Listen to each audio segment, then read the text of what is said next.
이 아이는 내가 키운다. 발인을 앞둔 장례식장 복도에서 최경자가 8살 손자 지호의 손목을 잡아당겼어요. 지호는 검은 상복 소매 속으로 손을 숨기듯 엄마 한서윤의 손을 더 세게 붙잡았습니다. 할머니, 나 엄마랑 갈래. 작은 목소리였어요. 하지만 경자는 아이의 말을 듣지 않았습니다. 넌 아무것도 몰라. 내 아빠가 누구 때문에 그렇게 속을 끓였는데. 경자가 지호의 손을 억지로 떼어내는 순간 검은 정장을 입은 현우 회사 직원이 복도 끝에서 다가와 유품 상자 옆에 검은색 노트북 가방을 내려놓았습니다. 가방 옆 주머니에는 현우가 늘 쓰던 작은 날짜 수첩이 꽂혀 있었어요. 하지만 그 순간 누구도 그 가방을 돌아보지 않았습니다. 서윤이 한 발 앞으로 나섰어요. 어머니, 아이 앞에서는 그러지 마세요. 아이 앞에서? 경자가 코웃음을 쳤습니다. 내가 이제 와서 아이 생각을 해? 그리고 서윤 손에 들려있던 휴대전화를 낚아챘어요. 갑작스러운 일이었습니다. 어머니, 경자는 화면을 몇 번 밀더니 사진 한 장을 크게 띄웠습니다. 남자와 마주 앉아 식사를 하는 서윤의 모습이었어요. 남자는 서윤 쪽으로 몸을 숙이고 있었고 테이블 위에는 서류 봉투가 놓여 있었습니다. 사진만 보면 가까운 사이처럼 보일 수도 있었어요. 경자는 그 화면을 조문객들 쪽으로 돌렸습니다. 다들 보세요. 내 아들 죽기 전에 이 여자가 하고 다닌 짓이에요. 복도에 있던 친척들의 눈이 일제히 서윤에게 꽂혔어요. 웅성거림이 퍼졌습니다. 이 남자 누구야? 현우가 알았던 거야? 세상에, 장례식인데 이런 일이. 서윤의 입술이 하얗게 질렸습니다. 그 사진은 그런 게 아니에요. 그럼 뭔데? 경자의 목소리가 더 커졌습니다. 식구들 다 보는 데서 말해봐. 저 남자랑 밥 먹고 둘이 몇 번이나 만났으면서 무슨 핑계를 댈 건데? 서윤이 휴대전화를 되찾으려 손을 뻗자 경자가 뒤로 물러났어요. 내 불륜 때문에 내 아들이 속이 썩어 죽었어. 복도가 조용해졌습니다. 어머니, 서윤의 목소리가 떨렸어요. 현우 씨 죽음을 그런 식으로 말하지 마세요. 왜? 찔려? 경자는 울음까지 섞인 목소리로 소리쳤습니다. 내 아들을 잡아먹은 여자가 이제 죽은 사람 명예까지 챙겨? 서윤은 숨이 막혔어요. 남편 박현우가 갑자기 세상을 떠난 지 며칠도 지나지 않았습니다. 무슨 말을 해도 울음부터 올라왔어요. 그런데 경자는 그것조차 죄인의 침묵으로 받아들였습니다. 준호야. 경자가 고개를 돌렸습니다. 복도 끝에 있던 둘째 아들 박준호가 다가왔어요. 그의 손에는 지호의 검은색 책가방이 들려 있었습니다. 장례식장에 왜 아이 책가방까지 가져왔느냐고 물었을 때 경자는 대답하지 않았어요. 이제야 이유가 드러났습니다. 지호 데리고 가. 형수. 준호가 잠시 서윤을 바라봤습니다. 하지만 말리는 대신 아이 어깨에 손을 올렸어요. 며칠만 엄마랑 떨어져 있자. 싫어요. 지호가 울기 시작했습니다. 나 엄마랑 갈 거야. 서윤이 아이에게 다가갔지만 경자가 몸으로 막았어요. 엄마 자격부터 증명하고 와. 어머니, 지호는 제 아들이에요. 내 아들이 낳은 내 손주이기도 해. 아이가 물건이에요? 내가 할 말은 아니지. 경자의 손이 서윤의 어깨를 밀쳤습니다. 서윤의 등이 장례식장 벽에 부딪혔어요. 그 사이 준호는 지호의 책가방을 메고 아이를 데리고 출입문 쪽으로 걸었습니다. 지호야. 서윤이 따라가려 하자 경자가 팔을 붙잡았어요. 따라오지 마. 놓으세요. 그리고 장례 끝나면 집에도 오지 마. 서윤이 움직임을 멈췄습니다. 무슨 말씀이세요? 그 집 내 명의야. 경자는 서윤을 똑바로 봤어요. 아침에 비밀번호 바꿨다. 서유는 잠시 무슨 말인지 이해하지 못했습니다. 남편과 아이와 함께 10년 가까이 살던 집이었어요. 현우가 회사에 출근하고 지호가 식탁에서 숙제를 하고 서윤이 거실 한쪽 책상에서 재택근무를 하던 집이었습니다. 제 짐도 아직 있는데요. 장례 끝나면 준호가 내놓을 거야. 어머니, 내 아들 죽은 집에 내가 왜 들어가? 경자가 한마디씩 잘라 말했습니다. 남편도 잃고 아이도 뺐고 집에서도 나가라는 거예요? 뺏었다고? 경자가 웃었습니다. 내가 먼저 버린 거야. 그때 지호가 출입문 앞에서 몸을 돌렸습니다. 엄마, 아이가 손을 뻗었어요. 서윤도 반사적으로 손을 내밀었습니다. 그러나 둘 사이의 거리는 벌어졌습니다. 준호가 아이의 어깨를 감싸 밖으로 데리고 나갔고 자동문이 닫혔어요. 검은 책가방이 유리문 너머로 마지막까지 보였습니다. 서윤의 손은 허공에서 내려오지 못했습니다. 그때 아까 노트북 가방을 내려놓았던 회사 직원이 다시 서윤에게 다가왔어요. 한서윤님 맞으시죠? 서윤이 겨우 고개를 돌렸습니다. 네. 박현우 부장님 재택 근무 장비입니다. 회사 쪽 자료는 정리했고 개인 파일은 따로 확인해서 전달드리라는 지시를 받았습니다. 직원이 유품 상자 옆에 가방을 가리켰어요. 서윤은 그제야 옆주머니의 수첩을 제대로 봤습니다. 현우가 그날 쓴 돈과 해야 할 일, 누구에게 전화해야 하는지를 적던 날짜 수첩이었어요. 경자가 힐끗 보더니 말했어요. 죽은 사람 회사 물건까지 뭐가 필요해요. 가져가세요. 직원이 난처한 얼굴로 고개를 숙였습니다. 회사 장비이긴 하지만 유족께 전달하기로 정리된 자료가 있어서요. 그럼 준호한테 주세요. 같은 회사 다니잖아요. 서윤의 손이 먼저 움직였습니다. 그녀는 가방 손잡이를 붙잡았어요. 경자의 눈썹이 치켜 올라갔습니다. 그걸 왜 내가 가져가? 서윤은 대답하지 않았습니다. 사진 속 남자가 누구인지 소리쳐 해명할 수도 있었어요. 현우가 자신에게 얼마나 따뜻한 남편이었는지 말할 수도 있었습니다. 하지만 지금 그런 말은 지호를 돌아오게 하지 못했어요. 서윤은 가방을 가슴 가까이 끌어당겼습니다. 그리고 바닥에 떨어진 자신의 휴대전화를 주었어요. 화면 가장자리가 깨져 있었습니다. 사진은 여전히 떠 있었습니다. 자신이 한 남자와 마주 앉아 있는 사진. 그날 남편이 직접 만나달라고 부탁했던 사람이었습니다. 그 사실을 지금 경자에게 말해봐야 믿지 않을 것이라는 것도 알았어요. 서윤은 장례식장을 나와 곧장 집으로 갔습니다. 혹시 경자의 말이 홧김에 나온 것이길 바랐어요. 하지만 익숙한 숫자를 눌러도 현관문은 열리지 않았습니다. 삐삐삐 틀렸다는 소리만 났어요. 다시 눌렀습니다. 결과는 같았습니다. 문 옆에는 검은 비닐봉지 2개가 놓여 있었습니다. 서윤의 옷 몇 벌과 세면도구가 뒤섞여 있었어요.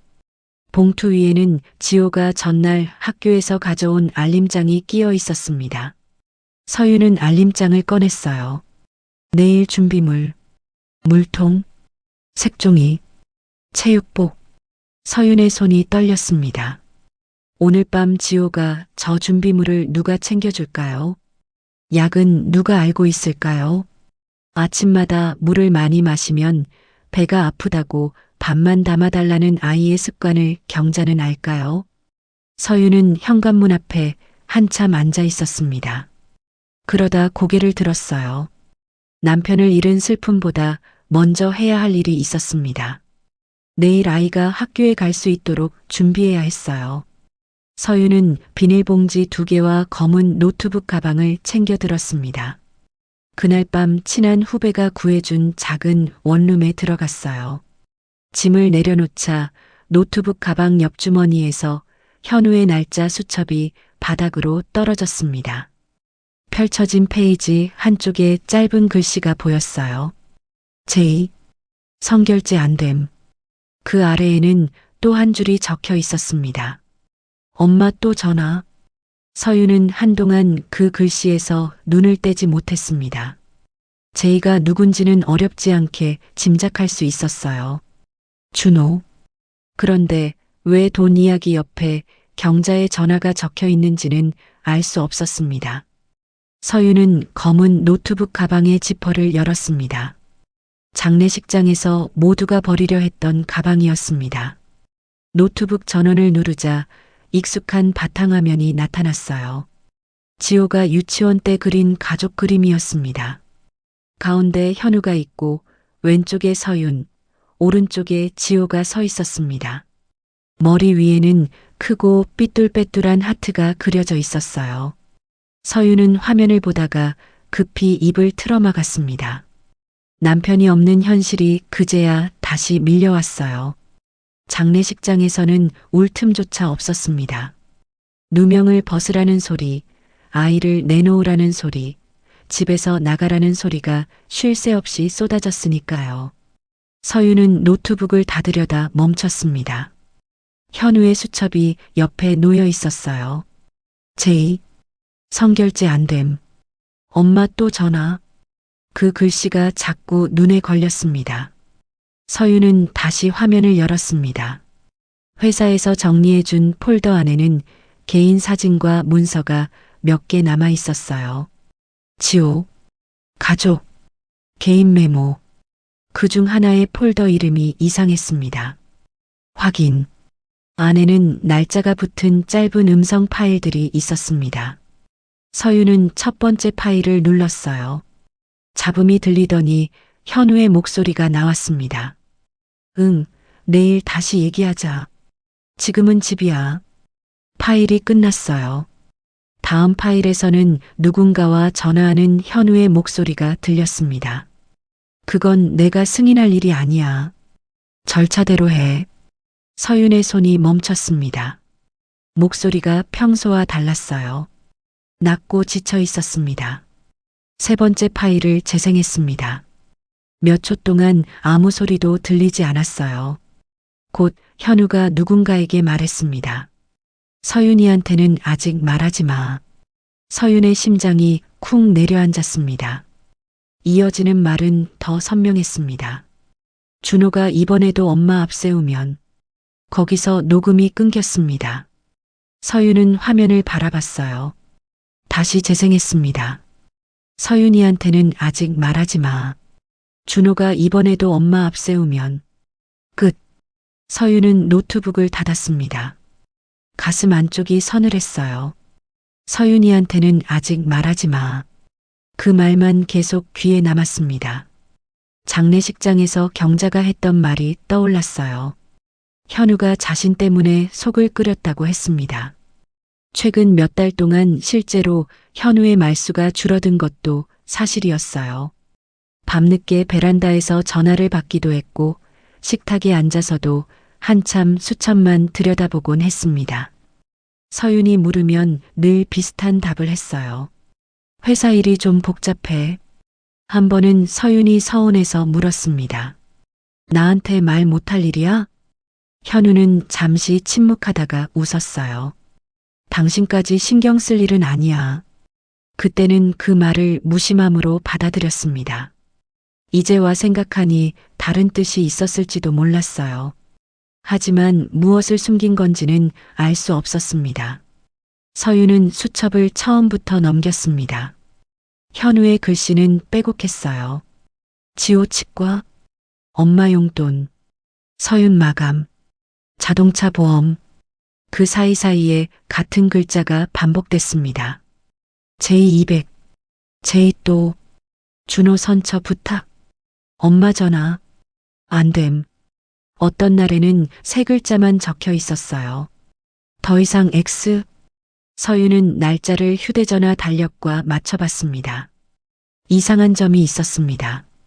현우가 늦게 퇴근하거나 말수가 없었던 날과 준호 관련 메모가 적힌 날이 거의 겹쳤어요. 서윤이 처음 불륜 의심을 받았던 사진의 날짜도 찾아봤습니다. 사진은 석 달 전이었습니다. 그날 수첩을 넘기다가 서윤의 손이 멈췄어요. 서윤 보험 담당 만나기로 함. 짧은 한 줄이 적혀 있었습니다. 서윤은 눈을 감았습니다. 기억이 났어요. 그날 만난 남자는 대학 동창도 애인도 아니었습니다. 현우 회사와 거래하던 보험 담당자 이정민이었어요. 현우가 먼저 부탁했습니다. 나 요즘 시간 빼기 어려워. 우리 가족 보험 갱신할 거 있잖아. 당신이 대신 좀 들어줄래? 서윤은 식사 시간을 이용해 그 남자를 만났습니다. 테이블 위에 서류 봉투도 가족 보험 자료였어요. 그런데 누군가 그 장면을 멀리서 찍었습니다. 사진에서는 봉투 내용도 현우가 부탁한 사실도 보이지 않았습니다. 서윤은 휴대전화 사진을 다시 확대했어요. 사진은 자신이 갖고 있던 것이 아니었습니다. 경자가 보내온 뒤 자동 저장된 이미지였어요. 메신저 위쪽을 확인하니 경자가 보낸 말이 남아 있었습니다. 이게 뭔지 설명해. 서윤은 당시 경자에게 전화를 했었습니다. 어머니, 현우 씨가 만나 달라고 해서 보험 담당자를 만난 거예요. 하지만 경자는 들으려 하지 않았어요. 며느리가 낮에 남자랑 둘이 밥 먹는 게 정상이라는 거냐? 그때 서윤은 현우에게 이 일을 말하려다 그만뒀습니다. 준호에게 돈 문제로 시달리는 것 같던 남편에게 또 다른 싸움을 얹고 싶지 않았어요. 그 선택이 지금은 후회됐습니다. 그러나 한 가지는 분명해졌어요. 현우가 그 만남을 알고 있었습니다. 아니, 자신이 부탁한 일이었습니다. 그렇다면 경자가 말한 현우도 불륜을 알았다는 말은 사실일 수 없었어요. 서윤은 다시 노트북을 열었습니다. 이번에는 음성보다 파일 생성 날짜부터 확인했어요. 현우가 준호와 통화한 날, 수첩에 엄마 또 전화라고 적은 날, 서윤이 보험 담당자를 만난 날, 서로 멀리 떨어져 있던 점들이 조금씩 가까워지는 느낌이었습니다. 그때 휴대전화가 울렸습니다. 경자였습니다. 서윤이 전화를 받자마자 날카로운 목소리가 들렸어요. 내일 지호 학교 가지 마. 왜요? 내가 알아서 데려갈 거야. 지호 준비물도 저한테 있고 약도 있어요. 필요한 거 준호 시켜서 가져오게 해. 어머니, 아이를 돌려보내세요. 잠시 침묵이 흘렀습니다. 경자의 목소리가 낮아졌어요. 내가 지금 나한테 명령하니? 명령이 아니라 지호 엄마로서 하는 말이에요. 엄마. 경자가 비웃었습니다. 지호가 오늘 내 전화 받기 싫다고 했어. 서윤의 손에 힘이 빠졌습니다. 뭐라고요? 애도 이제 알아야지. 자기 아빠가 왜 힘들었는지. 아이한테 무슨 말을 하셨어요? 사실을 말했지. 어머니. 서윤이 처음으로 목소리를 높였습니다. 아이한테 제가 불륜했다고 말하셨어요? 틀린 말이야? 서윤은 눈을 감았습니다. 분노가 목까지 올라왔어요. 하지만 소리를 지르는 대신 낮게 말했습니다. 내일 학교로 갈게요. 오지 마. 지호 약하고 준비물 가져다 줄 겁니다. 오지 말랬어. 그건 어머니가 정하실 일이 아니에요. 서윤은 먼저 전화를 끊었습니다. 손이 떨렸습니다. 노트북 화면에는 여전히 현우의 파일 목록이 떠 있었어요. 서윤은 더 듣고 싶었습니다. 하지만 지금은 아이가 먼저였습니다. 검은 비닐봉지를 뒤져 지호가 먹는 약을 찾았어요. 알림장을 펴고 준비물을 확인했습니다. 색종이, 체육복, 물통. 그녀는 작은 가방에 하나씩 넣었습니다. 그리고 마지막으로 식탁이 없는 원룸 바닥에 수첩과 자신의 휴대전화 달력을 펼쳐 놓았어요. 현우의 기록을 믿기 전에 자신이 기억하는 날짜부터 확인하기로 했습니다. 누군가의 말을 믿고 또 움직이지 않기로 했어요. 그날 서윤은 새벽까지 노트북을 붙잡지 않았습니다. 대신 지난 석 달 동안 자신이 어디에 있었고, 현우가 무엇을 했고, 준호가 언제 연락했는지를 종이에 적었습니다. 불륜을 해명하기 위해서가 아니었습니다. 현우가 자신에게 숨긴 것이 무엇이었는지 알아야 했어요. 그리고 그 답을 찾기 전까지는 누구의 말도 대신 믿지 않기로 했습니다. 다음 날 아침 서윤은 평소보다 일찍 학교 앞에 도착했습니다. 손에는 지호의 체육복과 준비물, 약이 든 가방이 들려 있었어요. 지호가 학교에 다니기 시작한 뒤 서윤은 거의 매일 같은 일을 했습니다. 아침에 물통을 반쯤 채우고 알림장을 확인하고 체육 있는 날이면 여벌 양말까지 넣었습니다. 현우가 출근 준비를 하며 물었어요. 색연필 챙겼어? 어제 챙겨놨어. 약은? 가방 앞주머니. 두 사람에게는 특별한 일이 아니었습니다. 그냥 부모가 매일 하는 일이었어요. 그런데 그 평범한 일이 하루아침에 끊겼습니다. 서윤은 교문 앞에서 아이들을 바라봤어요. 차가 한 대씩 멈추고 부모들이 아이를 내려줬습니다. 하지만 지호는 나타나지 않았어요.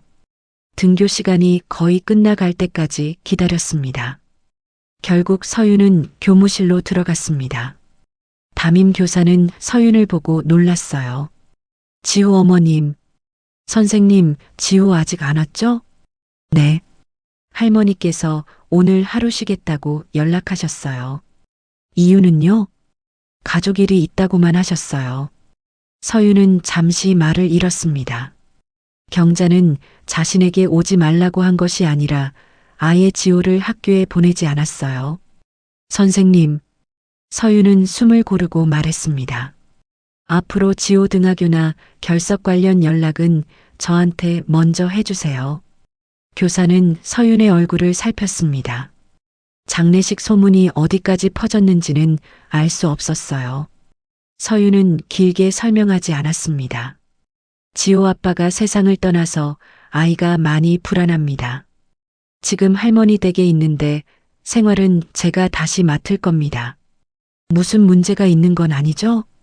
아이 안전에 문제가 생기면 바로 말씀드릴게요. 지금은 아이 일상이 더 흔들리지 않게 도와주세요. 서윤은 준비물을 교사에게 맡기지 않았습니다. 지호를 직접 만나야 했어요. 학교를 나와 경자에게 전화했습니다. 받지 않았습니다. 다시 전화했습니다. 이번에도 끊겼어요. 세 번째에는 준호가 받았습니다. 형수, 지호 어디 있어? 엄마 집. 학교 왜 안 보냈어? 애 상태가 안 좋아. 어디가 아픈데? 준호가 잠시 머뭇거렸어요. 그냥 마음이. 준호야, 너 지호 약 이름 알아? 뭐? 아침에 먹는 약이 뭔지 알아? 대답이 없었습니다.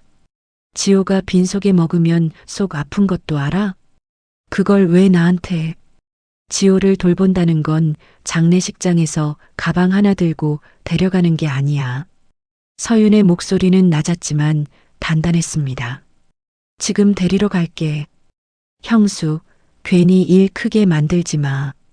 일을 크게 만든 건 내가 아니야. 서윤은 전화를 끊었습니다. 경자의 아파트 앞에 도착하자 현관 공동문이 열리지 않았어요. 예전에는 자주 오던 곳이었습니다. 비밀번호도 알고 있었지만 이미 바뀌어 있었습니다. 서윤은 경비실을 통해 호출했어요. 한참 뒤 경자의 목소리가 들렸습니다.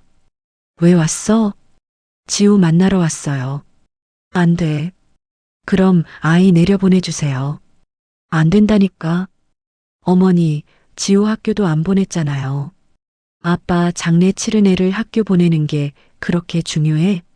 집에 가둬두는 것보다는 중요해요. 가둬? 경자의 목소리가 높아졌습니다. 내가 내 손자를 보호하는 거야. 누구한테서요? 잠시 침묵이 흘렀어요. 서윤이 다시 물었습니다. 저한테서 보호한다는 거예요? 내가 애 아빠를 얼마나 힘들게 했는데. 그 말을 지호한테도 하셨죠? 경자는 대답하지 않았습니다. 그 침묵이 대답이었어요. 어머니, 서윤의 목소리가 떨렸습니다. 현우 씨가 살아있으면 지금 어머니한테 뭐라고 할 것 같으세요? 그 순간 인터폰이 끊겼습니다. 서윤은 그대로 돌아가지 않았어요. 아파트 입구 의자에 앉았습니다. 1시간쯤 지났을까요? 엘리베이터 문이 열리고 준호가 나왔습니다. 그 옆에 지호가 있었어요. 아이의 얼굴을 본 순간 서윤이 자리에서 일어났습니다. 지호야. 지호가 엄마를 봤습니다. 그런데 달려오지 않았어요. 오히려 준호 뒤로 반걸음 물러났습니다. 서윤의 가슴이 내려앉았어요. 엄마가 내 준비물 가져왔어. 지호가 입술을 깨물었습니다. 나 오늘 학교 안 가. 알아. 할머니가 쉬래. 그래도 약은 먹어야지. 서윤이 가방에서 작은 약 봉투를 꺼냈습니다. 지호는 손을 내밀려다가 멈췄어요. 그리고 아주 작은 목소리로 물었습니다. 엄마. 응? 엄마가 아빠 힘들게 했어? 서윤은 대답하지 못했습니다. 준호가 고개를 돌렸어요. 서윤은 아이 앞에 쪼그려 앉았습니다. 그런 얘기 누가 했어? 할머니. 지호의 눈이 흔들렸습니다. 엄마가 다른 아저씨 좋아해서 아빠가 힘들었다고. 서윤의 얼굴에서 핏기가 사라졌습니다. 하지만 아이 앞에서 경자를 욕할 수는 없었어요. 지호야. 서윤은 아이 손을 잡으려 했습니다. 지호가 뒤로 뺐어요. 그 작은 움직임이 장례식장에서 손목을 빼앗겼을 때보다 더 아팠습니다. 지금 엄마가 무슨 말을 해도 내가 다 믿기 어려울 거야.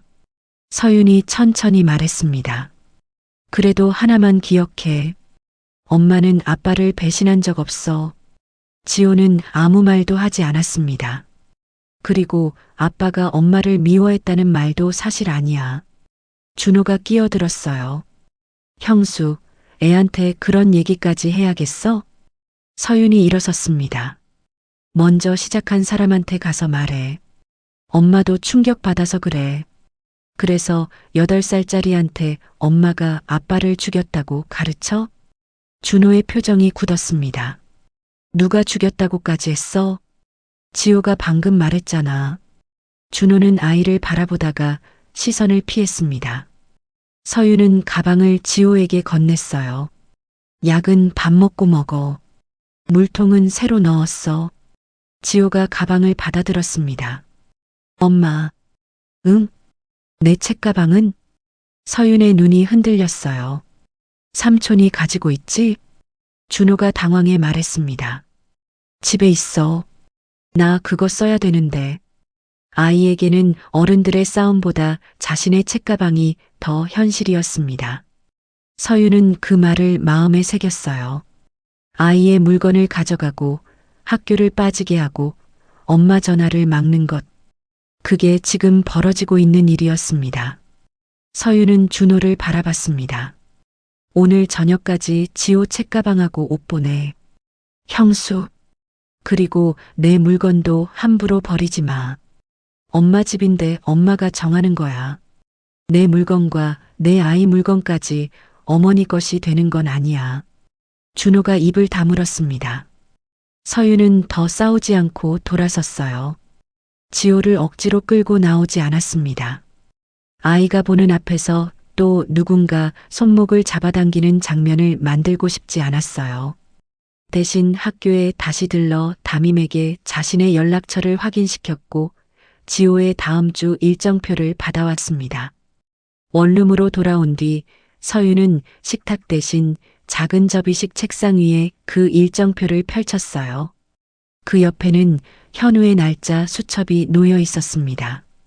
두 기록을 비교하다가 서윤의 눈이 한 날짜에서 멈췄습니다. 불륜 사진이 찍힌 날. 수첩에는 분명히 적혀 있었습니다.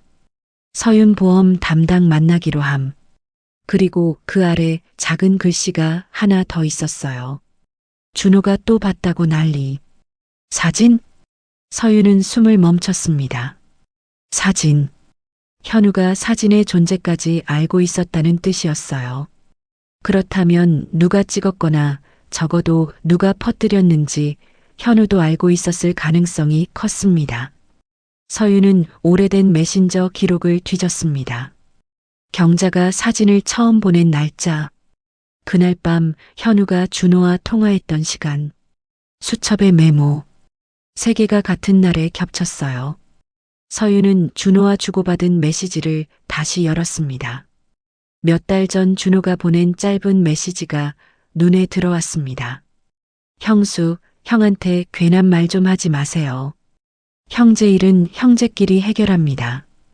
당시에는 무슨 뜻인지 정확히 몰랐어요. 하지만 이제는 달랐습니다. 서윤은 화면을 캡처하지도 누구에게 전송하지도 않았습니다. 그저 날짜를 종이에 적었어요. 준호가 사진을 보낸 이유와 돈 문제의 이유가 같은 줄 위에 놓이기 시작했습니다. 서윤이 준호의 돈 문제를 처음 알게 된 것은 넉 달 전이었습니다. 그날 밤도 지호를 재운 뒤였습니다. 현우가 거실에서 전화를 받고 있었어요. 처음에는 회사 전화인 줄 알았습니다. 그런데 목소리가 점점 낮아졌어요. 준호야, 지난달에도 줬잖아. 서윤은 물을 마시러 나오다가 발걸음을 멈췄습니다. 나도 이제 못해. 잠시 뒤 현우가 깊게 한숨을 쉬었습니다. 엄마한테 전화하게 하지 마. 그것도 이제 그만해. 현우가 고개를 들었을 때 서윤과 눈이 마주쳤습니다. 그는 곧 전화를 끊었어요. 준호 씨 또 돈 달래? 별거 아니야. 별거 아닌 사람 얼굴이 왜 그래? 현우는 대답하지 않았습니다. 서윤은 더 캐묻지 않았어요. 준호가 예전부터 돈을 급하게 쓰는 일이 있다는 정도는 알고 있었습니다. 경자는 늘 같은 말을 했어요. 준호가 철은 없어도 나쁜 애는 아니야. 형이 좀 챙겨야지. 현우도 처음에는 동생을 도왔습니다. 하지만 횟수가 늘어났어요. 어느 날은 서윤에게까지 연락이 왔습니다. 형수, 형이 요즘 예민해서 그런데 형수라도 말 좀 해주세요. 서윤이 물었습니다. 무슨 일인데요? 준호는 구체적인 대답 대신 잠깐 막힌 돈이 있다고 했어요. 서윤은 답하지 않았습니다. 그리고 그날 저녁 현우에게 메시지를 보여줬어요. 현우의 얼굴이 굳었습니다. 다음부터 준호 연락 오면 답하지 마. 무슨 일인데? 내가 정리할게. 당신 이름으로 뭐 하는 건 아니지? 현우가 잠시 멈췄습니다. 그런 건 못하게 할 거야. 그때 서윤은 그 말을 대수롭지 않게 넘겼습니다. 하지만 지금 수첩을 보니 못하게 할 거야가 이미 반복되고 있었어요. 서윤은 노트북에서 메일 제목만 정리된 목록을 살폈습니다. 내용 전체가 다 남아있지는 않았지만 날짜와 제목은 확인할 수 있었어요. 비용 처리 관련 확인, 사전 승인 없는 요청, 가족 관련 연락 자제 요청, 대부분 회사 메일 제목처럼 딱딱했습니다. 그러다 한 항목이 눈에 들어왔어요. 준호 건 더 이상 개인적으로 처리하지 않음. 현우가 자신에게는 말하지 않았지만 회사 안에서는 무언가 선을 긋고 있었던 겁니다. 서윤은 준호에게 직접 묻고 싶은 충동을 느꼈습니다. 왜 사진을 보냈느냐고, 왜 형에게 돈을 요구했느냐고. 하지만 노트북에 끊긴 음성이 떠올랐어요. 준호가 이번에도 엄마 앞세우면, 지금 준호에게 따지면 또 경자가 앞에 설 게 분명했습니다. 서윤은 먼저 자신이 이미 알고 있는 것부터 확인하기로 했어요. 보험 담당자 이정민에게 전화를 걸었습니다. 저 한서윤이에요. 네, 사모님. 장례 소식 듣고 연락드리려다. 괜찮아요. 하나만 여쭤볼게요. 서윤은 잠시 숨을 골랐습니다.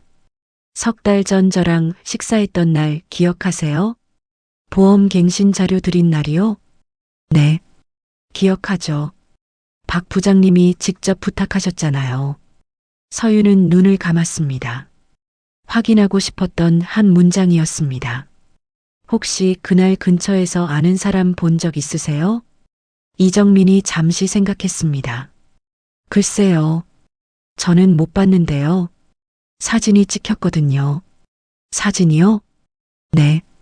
제가 다른 남자 만난 것처럼 돌아다녀요. 전화기 너머가 조용해졌습니다. 그건 말이 안 되는데요. 저도 알아요. 필요하면 제가 말씀드릴게요. 박 부장님이 가족보험 때문에 아직은 괜찮아요. 서윤이 그의 말을 막았습니다. 사실 확인만 하고 싶었어요. 누군가 갑자기 나타나 자신의 결백을 대신 증명해주는 방식으로 끝내고 싶지 않았습니다. 그날 왜 만났는지 자신도 알고 현우도 알고 있었습니다. 중요한 것은 준호가 그 사실을 알면서도 사진에 다른 이름을 붙였느냐는 것이었어요. 서윤은 수첩을 다시 넘겼습니다. 사진이 찍힌 날로부터 이틀 뒤 준호 만나서 경고. 그 아래에는 작은 글씨가 있었습니다. 사진으로 서윤 건드리지 말 것. 서윤의 손끝이 굳었습니다. 그 문장을 몇 번이고 읽었어요. 현우가 알고 있었습니다. 서윤을 의심한 것이 아니었어요. 오히려 누군가가 사진을 이용하려 한다는 사실을 알고 있었습니다. 서윤은 자리에서 일어나 방 안을 걸었습니다. 안도감과 분노가 동시에 올라왔어요. 남편이 자신을 의심하지 않았다는 사실은 가슴을 풀어주었습니다. 하지만 왜 아무 말도 하지 않았느냐는 원망도 생겼어요. 왜 나한테 말 안 했어? 빈방에 혼잣말이 떨어졌습니다. 왜 혼자 막았어? 대답은 없었습니다. 그때 휴대전화가 울렸어요. 준호였습니다. 서윤은 잠시 화면을 바라보다 받았습니다. 형수, 왜? 엄마가 형수 짐 정리한다고 해서 내가 가지러 갈게. 그럴 필요 없어. 내놓을 테니까 가져가. 지호는? 엄마랑 있어. 오늘 학교도 안 보냈잖아. 내일부터 보낼 거야. 서윤은 바로 본론으로 들어갔습니다. 준호야. 응. 내 사진 어머니한테 내가 보냈지?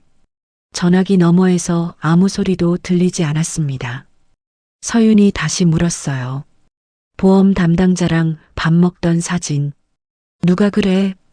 내가 보냈냐고. 준호가 헛웃음을 쳤습니다. 사진에 찍힌 건 형수잖아. 질문에 대답해. 내가 보냈으면 뭐. 서윤은 눈을 감았습니다. 준호의 목소리가 조금 거칠어졌어요. 솔직히 형수도 조심했어야지. 유부녀가 남자랑 둘이 밥 먹고 있으면 누가 좋게 봐. 현우 씨가 부탁해서 만난 사람인 거 너도 알았잖아. 이번에는 침묵이 더 길었습니다.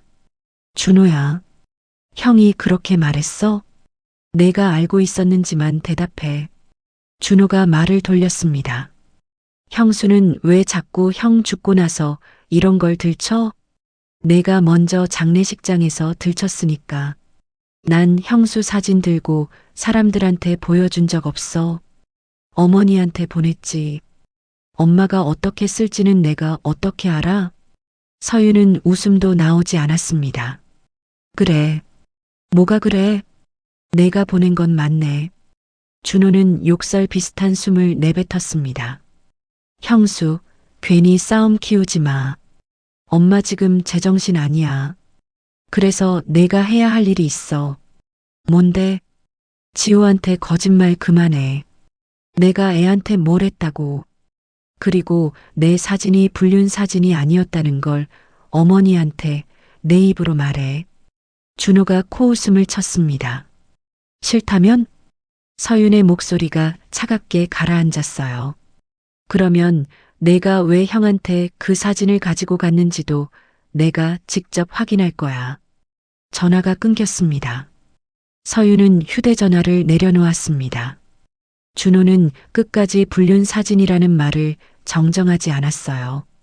사진이 실제냐 가짜냐의 문제가 아니었습니다. 실제 장면에 거짓 설명을 붙인 사람이 있었습니다. 그리고 현우는 그 사실을 알고 준호에게 경고했습니다. 서윤은 수첩에 표시된 준호 만나서 경고 날짜를 노트북의 파일 날짜와 맞췄어요. 같은 날 생성된 음성 파일이 하나 있었습니다. 서윤은 재생 버튼을 눌렀습니다. 현우의 목소리가 들렸어요. 사진 얘기는 여기서 끝내. 이어 조금 멀리서 준호의 목소리가 들렸습니다. 형도 사람 너무 믿는다. 그날 내가 부탁해서 만난 사람이야. 서윤은 숨을 멈췄습니다. 그러니까 서윤 건드리지 마. 짧은 녹음이 끝났어요. 서윤은 노트북을 바라봤습니다. 이제 사진의 의미는 완전히 달라졌습니다. 그러나 더 큰 의문이 남았어요. 준호는 왜 형수의 불륜을 만들어야 했을까요? 서윤의 시선이 수첩의 다른 메모로 이동했습니다. 제2외주비, 성결제 요구, 내 이름 쓰지 말 것, 사진과 돈. 두 줄은 결국 같은 사람에게서 시작되고 있었습니다. 준호의 돈 문제는 단순히 형에게 생활비를 빌리는 수준이 아니었습니다.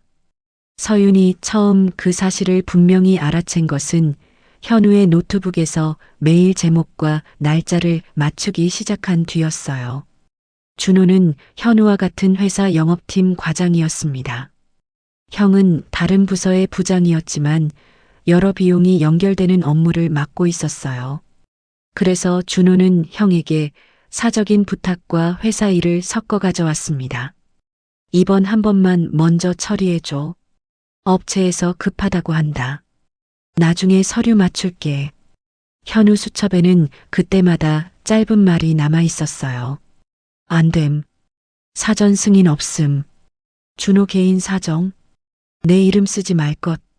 서윤은 그 글씨를 볼수록 마음이 무거워졌습니다. 현우가 저녁마다 식탁 끝에 앉아 수첩을 쓰던 모습이 떠올랐어요. 지호가 옆에서 숙제를 하다가 묻곤 했습니다. 아빠는 왜 매일 적어? 현우가 웃으며 대답했어요. 안 적으면 아빠가 까먹거든. 나도 까먹는데. 그럼 너도 적어. 그 뒤로 지호는 식탁 달력에 체육복 가져가는 날과 받아쓰기 날짜를 삐뚤빼뚤 적었습니다. 그저 꼼꼼한 성격이라 생각했던 습관이었습니다. 현우는 돈을 쓴 날도, 누가 부탁한 날도, 거절한 일도 적었습니다. 누군가에게 보여주기 위한 기록이 아니라 자기 생활의 습관이었어요. 그래서 더 믿을 수 있었습니다. 서윤은 노트북 속 메일 예약 목록을 날짜별로 정리했습니다.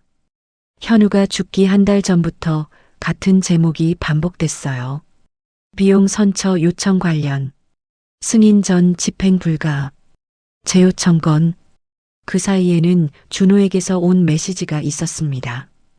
형, 엄마까지 걱정하잖아.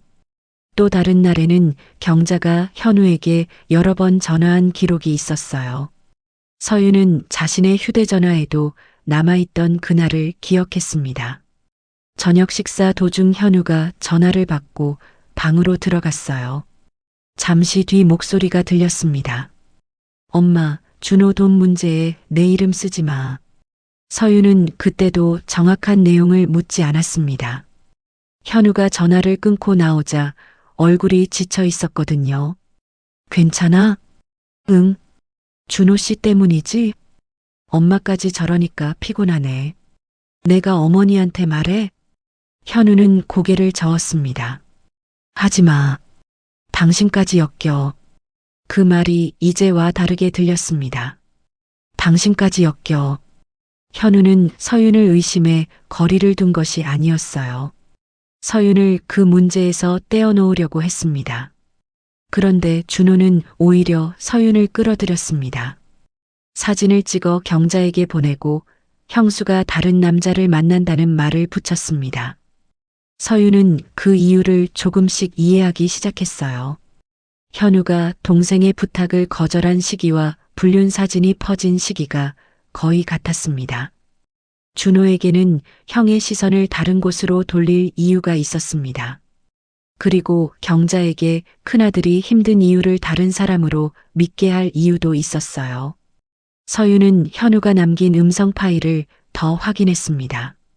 어느 파일에서는 준호의 목소리가 꽤 선명했습니다. 형, 업체에 내가 이미 된다고 말했어. 왜 내가 내 이름으로 된다고 말해? 형이 한 번만 확인해주면 되잖아. 안 된다고 했어. 이거 안 되면 나 진짜 곤란해. 그게 회사 절차보다 먼저야? 형제끼리 이 정도도 못 해줘? 현우가 한숨을 쉬는 소리가 들렸어요. 준호야, 개인 돈 빌려달라는 것도 이제 안 돼. 회사 비용까지 나한테 갖고 오지 마. 준호의 목소리가 날카로워졌습니다. 형수 때문에 그래. 서윤이 왜 나와? 형수가 나 돈 빌리는 거 싫어하잖아.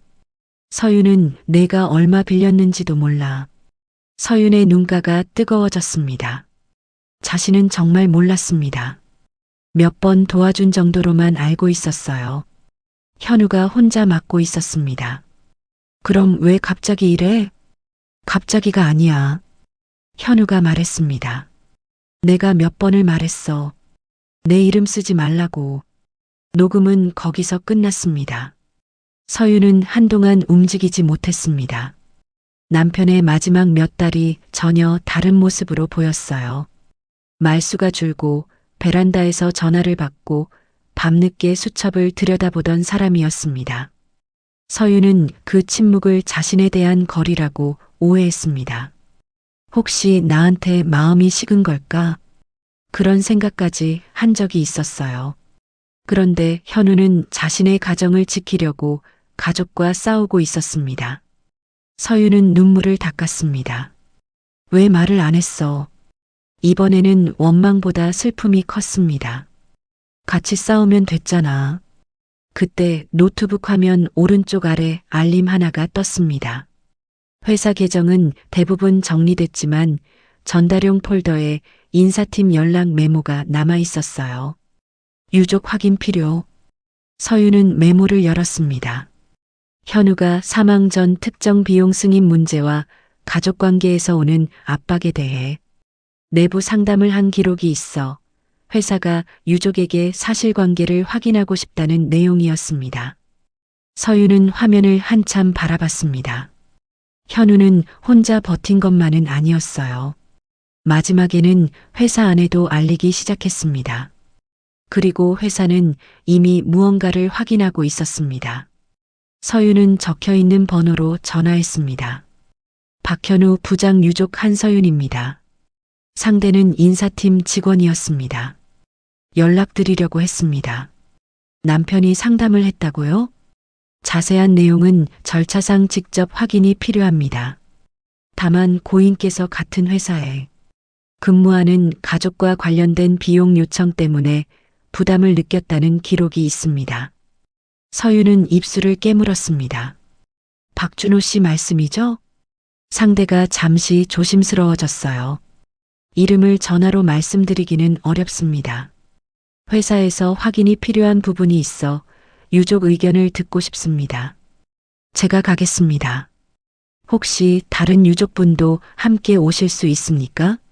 서유는 바로 대답하지 못했습니다. 경자에게 알려야 할까요? 준호와 관련된 일이라면 더더욱 숨겨서는 안 된다고 생각했습니다. 하지만 경자는 지금 자신을 가해자로 믿고 있었습니다. 서유는 잠시 생각한 뒤 말했어요. 제가 먼저 가족에게 전달하겠습니다. 전화를 끊자 곧 준호에게서 메시지가 왔습니다. 형수, 회사에서 연락 왔으면 아무 말하지 마요. 가족 문제니까. 서유는 화면을 보며 손이 굳었습니다. 자신이 회사와 통화한 지 10분도 지나지 않았어요. 준호도 이미 연락을 받은 모양이었습니다. 서유는 그 메시지에 답하지 않았습니다. 대신 경자에게 전화를 걸었어요. 이번에는 피하지 않고 정확히 말하기로 했습니다. 어머니, 현우 씨 회사에서 연락 왔어요. 경자가 퉁명스럽게 물었습니다. 왜? 현우 씨가 돌아가시기 전에 준호 씨 일로 회사에 상담한 게 있대요. 전화기 너머가 조용해졌습니다. 서윤은 계속 말했어요. 비용 처리하고 가족 압박 관련해서요. 무슨 소리야? 저도 정확한 내용은 회사에 가서 확인해야 해요. 준호가 회사에서 뭘 했다고. 그래서 확인하자는 거예요. 경자의 목소리가 날카로워졌습니다. 내가 또 준호 잡으려고 이러는 거지? 어머니. 서윤은 눈을 감았다 떴습니다. 지금이라도 지호 돌려보내세요. 이 얘기랑 지호가 무슨 상관이야. 다 연결돼 있으니까요. 뭐? 준호 씨가 제 사진을 어머니한테 보낸 것도 확인했어요. 경자가 숨을 들이마시는 소리가 들렸습니다. 그 사진이 뭘 어쨌다고. 현우 씨가 부탁해서 보험 담당자를 만난 날이었어요. 현우 씨도 알고 있었고요. 거짓말하지 마. 현우 씨 수첩에도 남아 있어요. 죽은 사람 수첩 들고 이제 내 마음대로 이야기 만들겠다는 거야? 서윤은 잠시 말을 멈췄습니다. 예상했던 반응이었습니다. 그래서 제가 정하자는 게 아니에요. 그럼 회사에서 확인하게 두자는 거예요. 준호 문제는 회사가 보고 지호는 저한테 보내세요. 싫다. 어머니, 내가 내 아들 죽고 정신도 못 차린 마당에 둘째까지 내 손에 당하게 놔둘 것 같아? 서윤의 손에 힘이 들어갔습니다. 경자는 선택할 수 있었습니다. 확인하기로 할 수도 있었어요. 하지만 또 준호를 보호하기로 했습니다. 그리고 이번에는 회사가 이미 보고 있는 문제까지 가족끼리 덮으려 했어요. 경자는 마지막으로 말했습니다. 준호가 형 대신 가서 정리할 거야.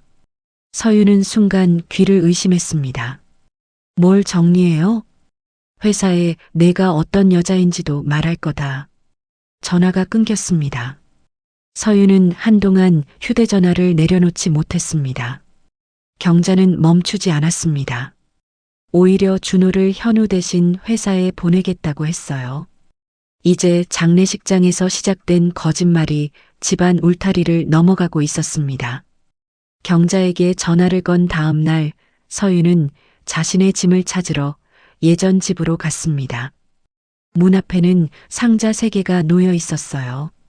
옷가지와 책, 서류가 뒤섞여 있었습니다. 지호가 가족사진 아래 붙여놓았던 스티커까지 떼어져 상자 안에 들어 있었어요. 서윤은 현관문 앞에 쪼그려 앉아 하나씩 정리했습니다. 그때 문이 열렸습니다. 경자가 서 있었습니다. 다 가져가. 서윤은 일어나지 않았어요. 지호 물건은요? 왜? 제 집으로 데려오면 필요하니까요. 아직도 그 소리니?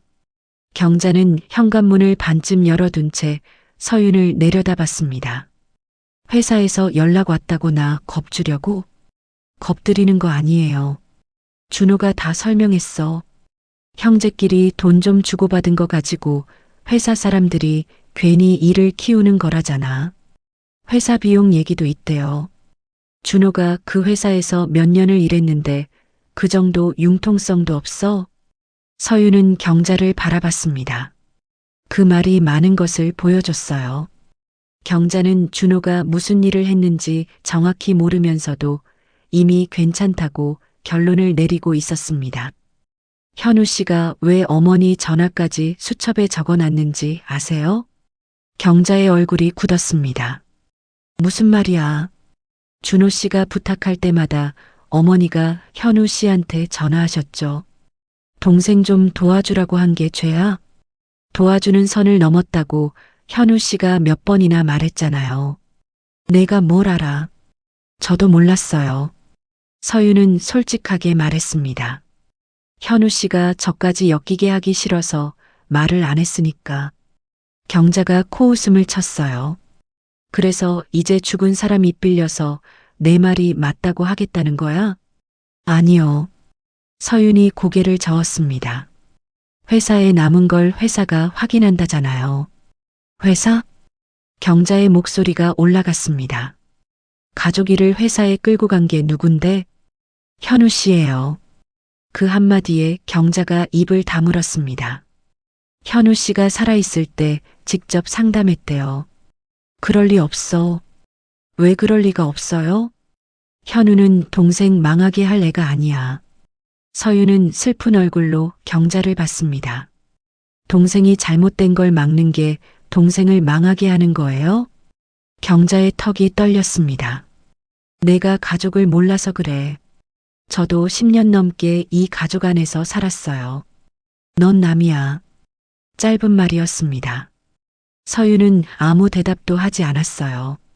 경자는 그 침묵이 자신이 이긴 것이라고 생각한 듯 문을 닫으려 했습니다. 서윤이 말했습니다. 어머니, 문이 멈췄어요. 마지막으로 말씀드릴게요. 경자가 눈을 치켜떴습니다. 지호를 돌려보내세요. 그리고 회사 일은 확인되는 대로 받아들이세요. 협박이니? 기회 드리는 거예요. 내가 왜 내 기회를 받아?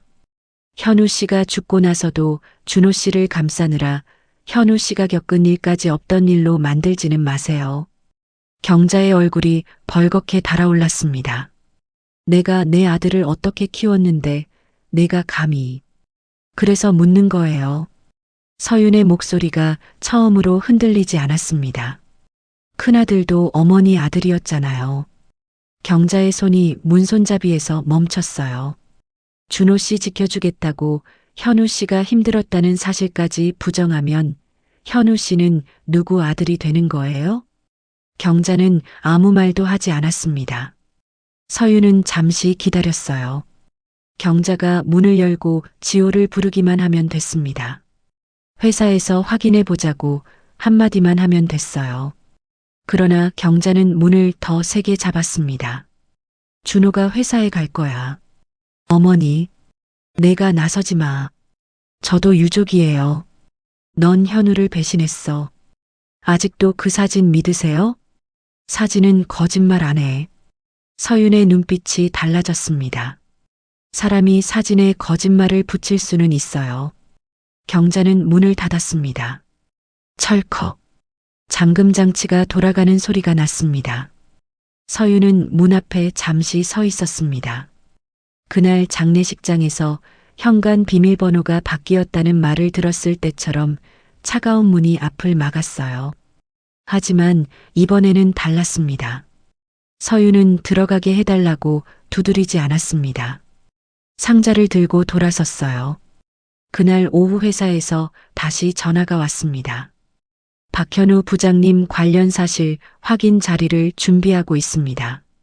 네. 박준호 과장님도 별도로 면담할 예정입니다. 시어머니께서 준호 씨가 유족 대표로 가겠다고 하셨는데요. 상대가 잠시 침묵했습니다. 직원 신분으로 확인받아야 할 부분이 있어 유족 대표 역할과는 별개입니다. 서유는 그 말을 듣고 천천히 앉았습니다. 경자는 준호가 형 대신 정리하면 된다고 생각했지만 회사는 그렇게 보지 않았습니다. 준호는 유족이기 전에 해당 문제에 관련된 직원이었습니다. 저도 참석해야 하나요? 고인께서 남긴 개인 기록 가운데 가족 관련 부분이 있고 회사 기록과 맞춰 확인할 사항이 있어서 요청드리는 겁니다. 원하지 않으시면 강제할 수는 없습니다. 서유는 바로 대답하지 않았습니다. 아직 선택할 수 있었습니다. 회사 일에 들어가지 않고 지호만 데려오는데 집중할 수도 있었어요. 경자와 준호가 뭐라고 말하든 자신의 삶에서 멀어지면 된다고 생각할 수도 있었습니다. 그날 저녁 지호에게 전화했습니다. 처음에는 받지 않았어요. 두 번째도 끊겼습니다. 세 번째에 연결됐습니다. 여보세요. 아이 목소리였습니다. 지호야, 엄마야. 잠시 침묵. 응. 오늘 학교 갔어? 응. 약 먹었고? 응. 체육복은? 선생님이 빌려줬어. 서윤의 가슴이 아팠습니다. 준호에게 책가방과 옷을 보내라고 했지만 아직 오지 않았어요. 엄마가 내 가방 가지러 갈게. 지호가 아주 작게 물었습니다. 엄마. 응. 할머니가 엄마 회사 사람들한테 거짓말한다고 했어. 서윤은 눈을 감았습니다.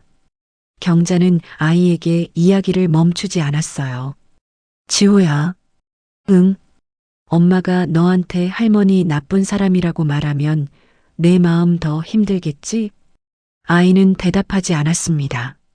그래서 엄마는 그런 말 안 할 거야. 응. 대신 내가 나중에 커서도 궁금하지 않게 아빠가 실제로 무슨 말을 했는지는 제대로 알려줄게. 아빠가 엄마 미워했어? 서윤의 목이 메었습니다. 아니, 이번에는 바로 대답했습니다. 그건 확실해. 지호는 한동안 아무 말도 하지 않았습니다. 통화가 끝난 뒤 서윤은 회사 담당자에게 전화를 걸었어요. 참석하겠습니다. 그녀가 선택한 것은 시댁에게 인정받는 일이 아니었습니다. 아이 기억 속에 남을 거짓말을 그대로 두지 않는 일이었습니다. 준호의 회사 면담은 서윤보다 먼저 진행됐습니다. 서윤이 그 내용을 알게 된 것은 회사 담당자가 사실 확인을 위해 다시 전화했을 때였어요. 박준호 과장님께서는 개인적인 형제간 금전 문제였다고 설명하셨습니다. 서윤은 잠시 눈을 감았습니다. 예상한 말이었습니다. 그리고 고인이 당시 가정 문제 때문에 심리적으로 많이 힘들어해서 가족 간 대화가 과하게 전달됐을 수 있다고 하셨습니다. 서윤의 손이 멈췄어요. 가정 문제요? 상대가 조심스럽게 말했습니다. 배우자 관련 문제라고 표현하셨습니다. 제 불륜 얘기했군요. 전화기 넘어가 조용해졌습니다. 그 침묵만으로 충분했어요. 장례식장에서 가족들 앞에 퍼진 거짓말이 이제 현우가 다니던 회사 회의실까지 들어갔습니다. 준호는 자신의 비용 문제를 설명하는 대신 죽은 형의 가정생활을 방패로 세웠어요. 서윤은 화가 났습니다. 자신이 모욕당한 것만이 아니었습니다. 현우가 회사에 도움을 요청했던 이유까지 왜곡되고 있었어요. 남편은 동생 때문에 힘들다고 기록을 남겼는데 동생은 죽은 형이 아내 때문에 힘들었다고 말하고 있었습니다. 회사에서는 어떻게 보고 계세요? 현재는 누구 말이 맞다고 판단한 상태가 아닙니다. 담당자가 말했습니다. 기록을 대조하고 있습니다. 박 부장님이 상담을 남긴 시점, 관련 비용 요청, 박 과장님 면담 내용이 서로 맞지 않는 부분이 있습니다.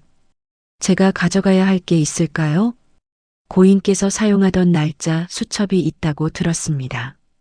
서윤의 시선이 책상 위 수첩으로 갔습니다. 있어요. 회사가 보관하겠다는 뜻은 아닙니다.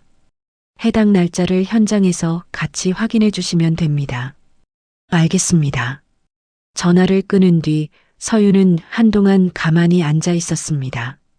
그때 현관 밖에서 무언가 끌리는 소리가 났어요. 문을 열어보니 상자 하나가 놓여 있었습니다. 준호가 보낸 것이었습니다. 지호 옷 몇 벌과 학용품이 들어 있었어요. 하지만 검은 책가방은 없었습니다. 서윤은 바로 준호에게 전화를 걸었습니다. 책가방은? 뭐? 지호 책가방. 그게 그렇게 중요해? 지호한테는 중요해. 준호가 한숨을 쉬었습니다. 엄마 집에 있어. 가져와. 형수 지금 회사 때문에 이러는 거지? 회사가 왜 나와? 내가 회사에서 뭐라고 했는지 들었지? 들었어. 준호의 목소리가 날카로워졌습니다. 그럼 형수가 빠져. 회사 일은 내가 알아서 해. 내가 어떻게 알아서 해? 형이 죽었잖아. 이제 남은 사람끼리 정리해야지. 죽었다고 형이 남긴 말까지 내가 받고? 형수? 준호가 소리쳤습니다. 형수 때문에 형이 힘든 것도 사실이잖아. 서윤은 잠시 말이 없었습니다. 어떤 사실? 엄마가 사진도 받고 그 사진 현우 씨가 부탁해서 만난 사람인 거 너도 알았잖아. 그거 하나만 그런 거겠지. 또 뭐가 있는데? 준호는 대답하지 못했습니다. 서윤이 낮게 말했어요. 없으면 만들지 마. 형수는 형이랑 매일 행복하기만 했어? 부부가 살면서 안 싸우는 집이 어디 있어? 그럼 힘들었던 것도 맞잖아. 부부싸움이 내 비용 승인 요구를 없던 일로 만들어? 준호가 숨을 거칠게 내쉬었습니다. 회사 일은 형수 같은 외부인이 모르는 게 있어. 나는 회사 일을 판단하러 가는 게 아니야. 그럼 왜 와? 현우 씨가 왜 상담했는지 내가 아는 부분을 말하러. 말하지 마. 준호의 목소리가 갑자기 낮아졌습니다. 형수, 진짜 우리 다 망하자는 거야?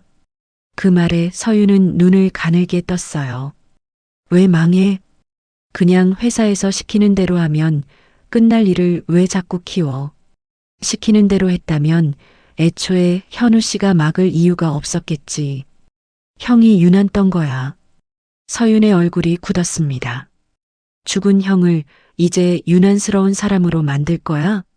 준호가 아무 말도 하지 않았습니다. 서윤은 통화를 끝냈어요. 그날 저녁 경자에게서 메시지가 왔습니다. 회사 가지 마라. 두 번째 메시지가 이어졌어요. 준호 직장까지 망치면 지호가 널 더 싫어할 거다. 서윤은 화면을 오래 바라봤습니다. 지호. 경자는 끝까지 아이를 조건으로 쓰고 있었습니다. 서윤이 가장 약한 곳이 어디인지 알고 있었어요. 한때 서윤은 정말로 흔들렸습니다.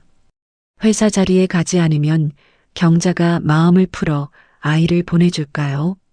준호 문제는 자신과 직접 관계없는 회사 내부 문제라고 모른 척하면 될까요? 조용히 전셋집을 구해 지호를 데리고 나오기만 하면 되지 않을까요? 그때 책상 위에 있던 지호 알림장이 눈에 들어왔습니다. 삐뚤빼뚤한 글씨로 아이가 적어놓은 문장이 있었어요. 가족에게 고마운 말 한 가지 써오기. 지호는 연필로 이렇게 썼습니다. 아빠는 내 물통을 씻어준다. 서유는 손으로 입을 가렸습니다. 현우가 살아있을 때 밤마다 싱크대에 지호 물통을 엎어놓던 모습이 떠올랐어요. 아이가 기억하는 아버지는 비용 승인도 회사 상담도 모릅니다. 물통을 씻어주던 아빠였습니다. 그런 아이에게 지금 경자는 엄마 때문에 아빠가 죽었다고 가르치고 있었습니다. 서유는 알림장을 덮었습니다. 자신이 입을 다물면 싸움은 줄어들지 몰랐어요. 하지만 거짓말은 남습니다. 그날 밤 서유는 작은 전셋집을 알아보기 시작했습니다. 원래 살던 집으로 돌아갈 생각을 접었어요. 경자에게 다시 며느리로 받아달라고 부탁하지 않기로 했습니다. 지호와 둘이 살 집이면 됐습니다. 그렇게 집 몇 군데를 알아보고 돌아오는 길 전화가 왔습니다. 준호였습니다. 서유는 받지 않았어요. 다시 전화가 왔습니다. 세 번째에 받았습니다. 준호의 첫 마디는 뜻밖이었습니다. 형수, 우리 거래하자. 서윤의 발걸음이 멈췄습니다. 뭐? 형수 회사 안 오면 지호 문제 내가 엄마 설득할게. 거리의 소음이 멀어지는 것 같았습니다. 준호가 다시 말했어요. 회사에서 그냥 아무것도 모른다고 해. 그러면 지호 형수한테 보내줄 수 있어. 서유는 아무 말도 하지 않았습니다. 준호는 그 침묵을 긍정으로 착각했어요. 형수도 애가 제일 중요하잖아. 서윤의 손이 천천히 내려갔습니다. 이제 선택은 더 분명해졌습니다. 준호는 아이를 돌려보내는 것조차 대가로 사용하고 있었습니다. 지호를 보내주는 조건이 내가 회사에서 입 다무는 거야? 서윤이 물었습니다. 준호는 잠시 말을 고르는 듯 했습니다. 조건이라고 생각하지 말고. 그럼 뭐라고 생각해? 서로 좋게 끝내자는 거지. 서윤은 길가에 멈춰 섰습니다. 퇴근 시간이라 사람들이 옆을 지나갔어요. 누구도 이 전화가 한 아이를 두고 벌어지는 거래라는 걸 몰랐습니다. 준호야. 응. 지호는 내 아들이야. 알아. 그 아이를 나한테 돌려보내는 게 왜 내가 줄 수 있는 조건이 돼? 엄마가 지금 형수한테 안 보내려고 하니까 내가 설득한다는 거잖아. 그게 거래야. 말을 왜 그렇게 해? 내가 먼저 거래하자고 했어. 준호가 짜증스럽게 숨을 내쉬었습니다. 형수 진짜 이렇게까지 해야겠어? 서유는 장례식장 복도를 떠올렸습니다. 지호 손목을 잡아당기던 경자, 아이 책가방을 들고 나가던 준호, 휴대전화 화면에 띄운 사진. 그때는 너무 갑작스러워 아무것도 제대로 막지 못했어요. 이제는 달랐습니다. 지호를 돌려주는 건 거래가 아니라 당연한 일이야. 준호가 말이 없었습니다. 그리고 현우 씨 회사에서 내가 아는 걸 말하는 것도 내 선택이야. 그럼 애는? 내가 데려올 거야. 엄마가 안 준다니까. 그건 어머니가 마음대로 정할 일이 아니야. 준호의 목소리가 차가워졌습니다. 형수, 법까지 갈 거야? 필요하면. 가족끼리? 서유는 허탈하게 웃었습니다. 장례식장에서 내 휴대전화 뺏어서 사진 돌리고 아이 데려가고 집 비밀번호 바꾼 사람들 입에서 가족이라는 말이 나오네. 엄마가 형 죽고 제정신이 아니었다고 했잖아. 그런데 넌 제정신이었잖아. 준호가 침묵했습니다. 넌 지호 책가방 들고 나갔잖아. 형수, 사진도 내가 보냈고. 그만해. 회사에서도 같은 사진 얘기했고. 그만하라고. 준호가 소리쳤습니다. 서유는 놀라지 않았어요. 오히려 더 차분해졌습니다. 내일 봐. 어디서? 회사에서. 형수? 서유는 전화를 끊었습니다. 그 통화를 따로 녹음해 함정으로 쓸 생각은 없었습니다. 준호가 방금 무슨 말을 했는지 보여줄 녹음 하나가 없어도 괜찮았어요. 이미 중요한 것은 충분히 남아 있었습니다.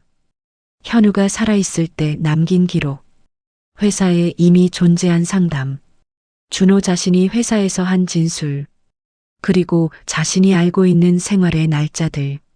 서유는 그날 저녁 새로 계약할 전셋집을 다시 보러 갔습니다. 방 2개짜리 작은 집이었어요. 큰 집은 아니었습니다. 현우와 살던 집보다 훨씬 좁았습니다. 하지만 창가에 지호 책상을 둘 자리가 있었어요. 부동산 직원이 물었습니다. 아이 있으시죠? 네. 작은 방은 아이 방으로 쓰면 되겠네요. 서유는 작은 방 문을 열었습니다. 빈 벽을 바라보다가 지호의 검은 책가방이 떠올랐어요. 여기 책상 들어가겠네요. 충분하죠. 서유는 계약을 결정했습니다. 누군가 집 비밀번호를 바꾸면 하루아침에 쫓겨나는 곳이 아니라 자신과 아이가 함께 살 곳이 필요했습니다. 계약을 마치고 나오니 경자에게서 전화가 와 있었습니다. 서유는 다시 걸지 않았어요. 대신 메시지를 보냈습니다. 내일 회사 확인 자리에 참석합니다. 지호는 끝나고 제가 데리러 가겠습니다. 아이 물건 준비해 주세요. 얼마 뒤 답장이 왔습니다. 내가 그러고도 엄마냐? 서유는 더 답하지 않았습니다. 다음 날 아침, 서유는 검은 노트북 가방과 현우의 날짜 수첩을 들고 회사로 갔습니다. 건물 입구에서 잠시 멈췄어요. 현우가 매일 들어갔을 문이었습니다. 몇 번 가족 행사 때문에 온 적은 있었지만 오늘은 전혀 다른 기분이었습니다. 회의실에는 인사팀 직원과 관련 부서 책임자 몇 명이 앉아 있었습니다. 잠시 뒤 경자와 준호도 들어왔어요. 경자는 서윤을 보자 얼굴을 굳혔습니다. 내가 왜 여기 있어? 서윤은 대답하지 않았습니다. 준호가 경자 옆에 앉으며 낮게 말했어요. 엄마, 그냥 있어. 경자는 여전히 자신이 큰아들의 명예를 지키러 온 사람처럼 앉았습니다. 서윤은 맞은편 의자에 앉았어요. 검은 노트북 가방을 발밑에 내려놓고 수첩을 테이블 위에 올렸습니다. 담당자가 말을 시작했습니다.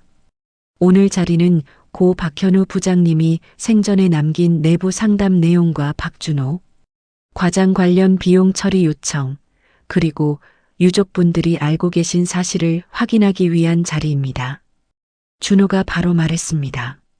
제가 전에 말씀드렸듯이 형하고 저는 그냥 형제끼리 돈 문제로 조금 다툰 게 전부입니다. 담당자가 고개를 들었습니다. 회사 비용 요청과 관련된 부분도 있습니다. 그건 업무 과정에서 생긴 오해입니다. 박 부장님은 그렇게 기록하지 않았습니다. 준호의 얼굴이 굳었습니다. 경자가 끼어들었어요. 우리 현우가 죽기 전에 집안일 때문에 많이 힘들었습니다. 서유는 경자를 바라봤습니다. 경자는 준비한 듯 휴대전화를 꺼냈어요. 이것도 보세요. 그리고 장례식장에서 모두에게 보여줬던 바로 그 사진을 화면에 띄웠습니다. 며느리가 남자를 만나고 다녔어요. 현우가 얼마나 속을 끓였겠습니까? 회의실 안의 시선이 사진으로 모였습니다. 서윤의 심장이 빠르게 뛰었어요. 똑같은 사진이었습니다. 그러나 이상하게도 장례식장에서처럼 숨고 싶지 않았습니다. 그날은 자신도 사진이 어떻게 쓰일지 몰랐어요. 오늘은 알고 있었습니다. 사진의 날짜도 알고 현우가 그날 무엇을 적었는지도 알고 준호가 어떤 말을 했는지도 알고 있었습니다. 서유는 경자에게서 휴대전화를 빼앗으려 하지 않았어요. 목소리도 높이지 않았습니다.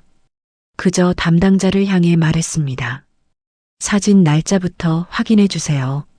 준호의 손가락이 움직임을 멈췄습니다.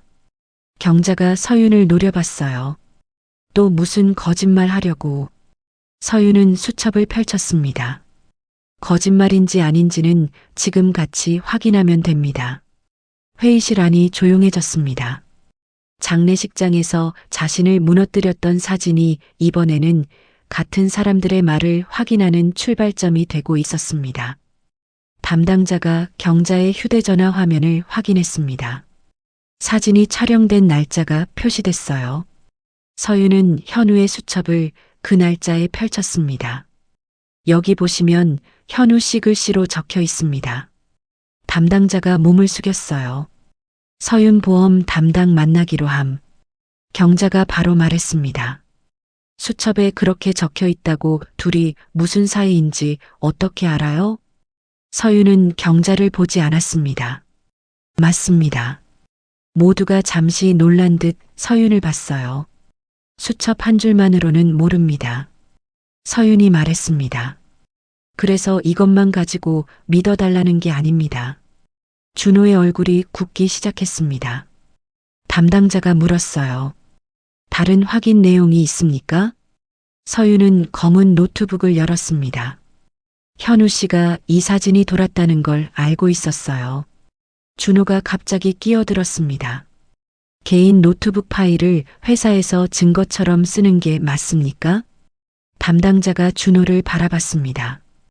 회사가 이미 보유한 기록과 일치 여부를 확인하기 위해 듣는 것입니다.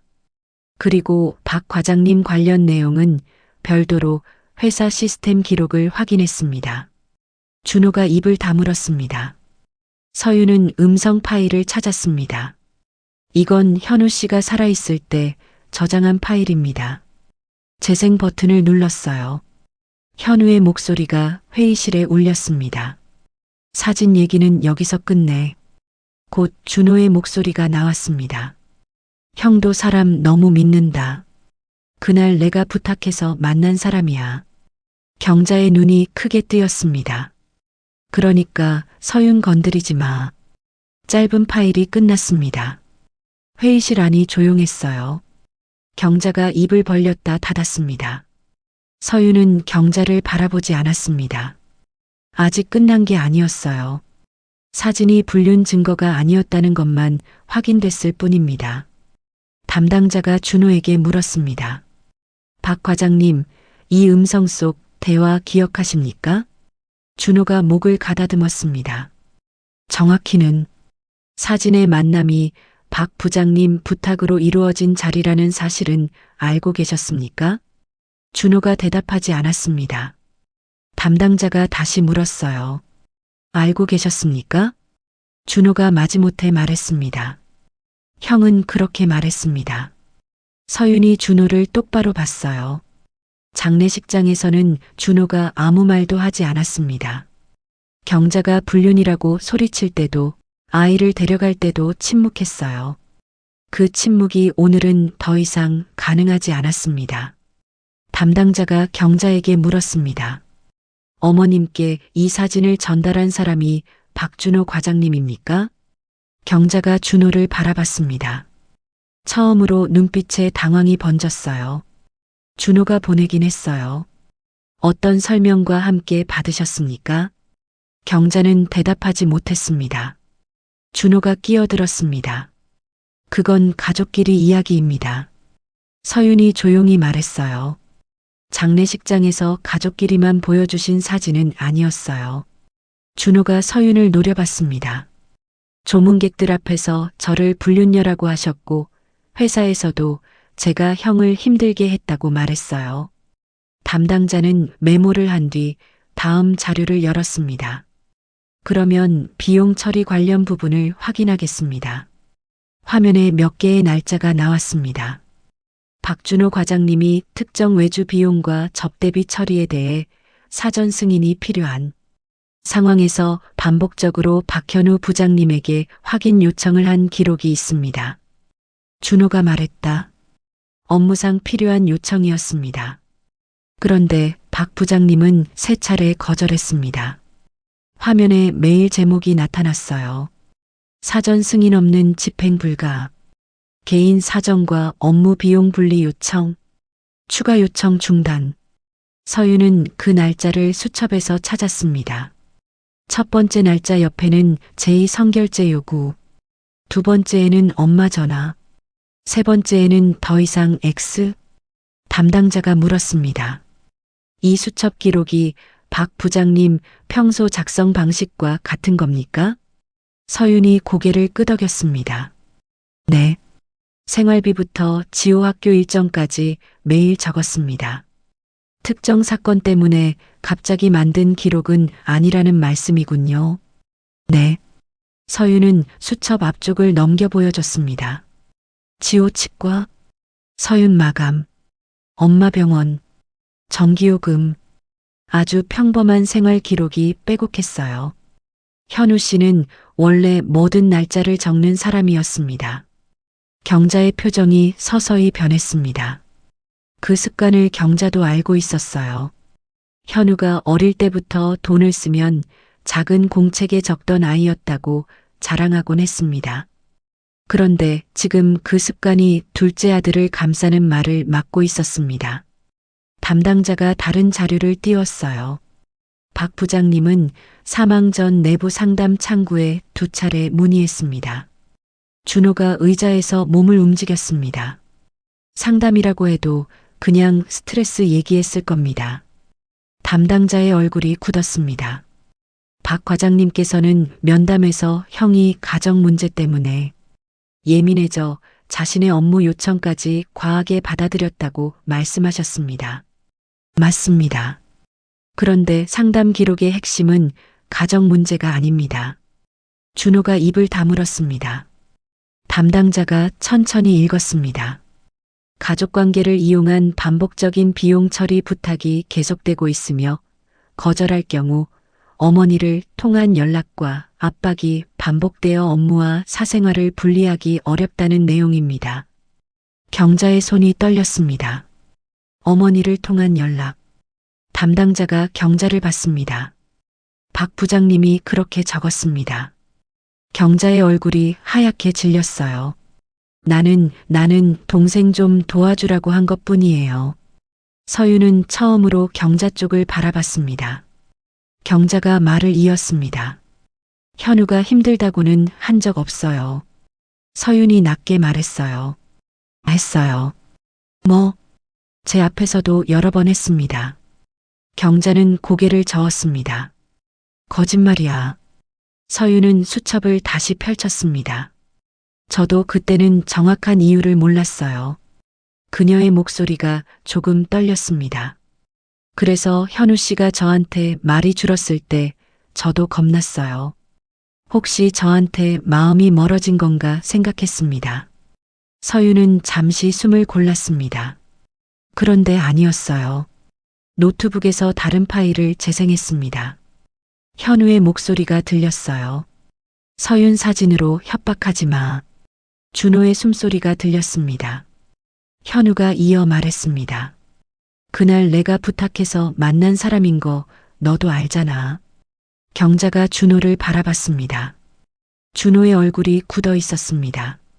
이번 비용 승인도 안 한다. 엄마를 앞세워도 안 돼. 현우의 목소리는 단호했어요. 내 가족 건드리지 말고 회사 일은 회사 절차대로 해. 음성이 끝났습니다. 경자의 눈이 흔들렸어요. 준호야.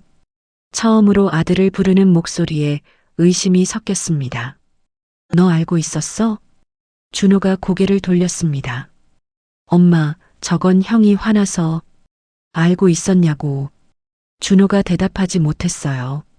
경자의 입술이 떨렸습니다. 그 사진, 현우가 시켜서 만난 사람인 거 알았어? 엄마, 알았어? 준호가 낮게 말했습니다. 형은 그렇게 말했어. 경자가 의자 등받이에 기대었습니다. 장례식장에서 가장 확신에 차 있던 사람이었습니다. 사진은 거짓말하지 않는다고 했어요. 하지만 사진을 보낸 둘째 아들은 그 만남의 사정을 알고 있었습니다. 서윤은 경자를 몰아세우지 않았습니다. 저도 오늘 여기 어머니 사과 받으러 온 거 아닙니다. 경자가 서윤을 바라봤어요. 장례식장에서 어머니가 제 아들을 데려간 날 저는 제 결백보다 지호부터 찾았습니다. 서윤은 천천히 말했습니다. 오늘도 제 결백만 이야기하러 온 게 아닙니다. 회의실 안에 사람들이 조용히 듣고 있었습니다. 현우 씨가 왜 그렇게 힘들었는지 바로잡으러 왔어요. 준호가 갑자기 자리에서 일어났습니다. 이게 무슨 재판입니까? 담당자가 준호를 봤어요. 앉으십시오. 형은 죽었고요. 지금 다들 죽은 사람 메모 몇 줄 갖고. 박 과장님. 담당자의 목소리가 단호해졌습니다. 회사가 확인한 건 메모 몇 줄이 아닙니다. 준호의 움직임이 멈췄습니다. 회사 시스템에 남은 비용 요청, 박 부장님의 거절 회신, 내부 상담 기록, 그리고 사망 뒤 박 과장님이 직접 하신 진술을 함께 보고 있습니다. 준호의 얼굴이 굳었습니다. 특히 면담 과정에서 사실과 다른 설명으로 관련 업무를 축소하려 한 부분은 별도 확인이 필요합니다. 경자가 급히 말했어요. 그래도 준호가 회사 돈을 훔친 것도 아니잖아요. 담당자가 경자를 향해 차분히 대답했습니다. 오늘 그런 범죄를 말하는 자리가 아닙니다. 그리고 다시 준호를 봤습니다. 하지만 자신의 가족관계를 이용해 반복적으로 예외 처리를 요구하고 관련 확인 과정에서 사실을 축소하거나 다른 직원의 가정 문제로 책임을 돌린 것은 회사가 그냥 넘길 수 있는 문제가 아닙니다. 준호의 입이 굳게 다물어졌습니다. 담당자가 서류를 덮었습니다.